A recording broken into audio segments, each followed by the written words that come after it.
Niye şöyle?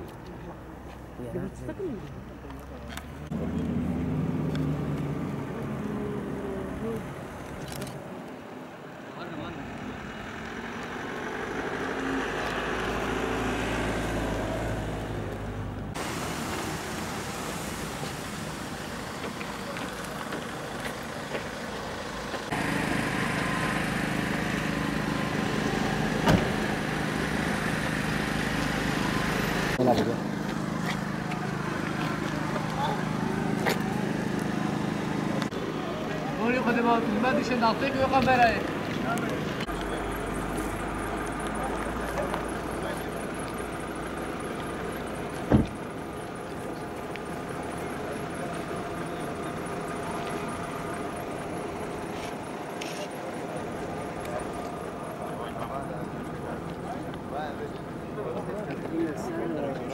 Götürüyorlar, götürüyor.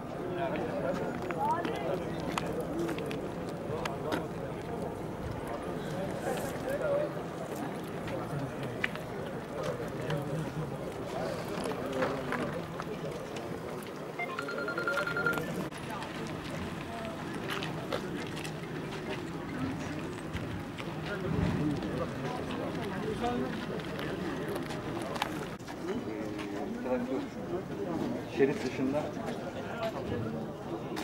traktörü şerit dışında döküldü şeyde. Bak. Gördün mü?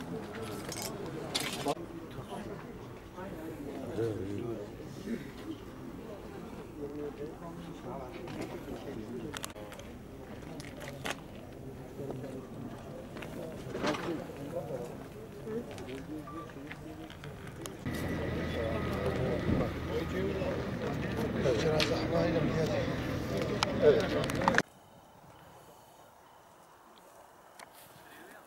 Normal efendiyi tutayım.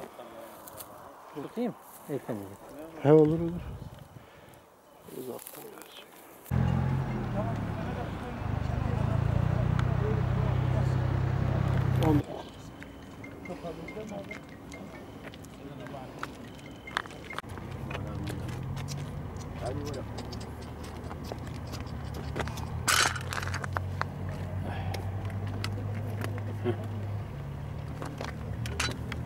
Şuna bakalım, ne oluyor ya?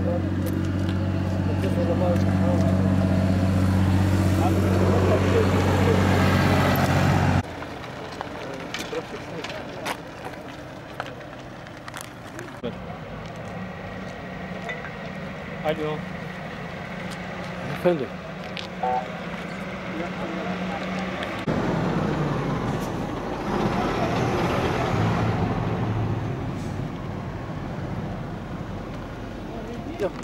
O tarafa geçmiş kamyon, bir traktör orada var.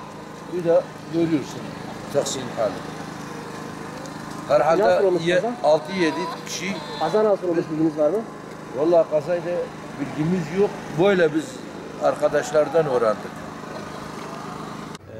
Kamyon şoförü bilmiyorum yani. Nasıl olduğunu tahmin ediyorsunuz? Siz nasıl gidiyorsunuz? Tam olarak biz de bilemeyiz. Çünkü olay yerini siz de Hangi görüyorsunuz. kaç araç karıştı birbirine? 3 araç. 3 araç. Bir taksi, bir traktör, bir de kamyon karıştı olaya. O şekilde. Siz kaç tane yara çıkardınız veya Yaralı görmedik. yaralı gördünüz? Bir vefat edeni gördük. Onu da parçalamıştı. Biz topladık. Ondan evinde de ciğerini ağzın cenazesinin yanına koyduk. Bir kolu da şu bölgeden kopmuştu. Teşekkür ederiz. Üzücü bir şey. Çok üzgünüz. Her 6-5 de bağlar Bardağı çıkıyor. bardak çıkıyor.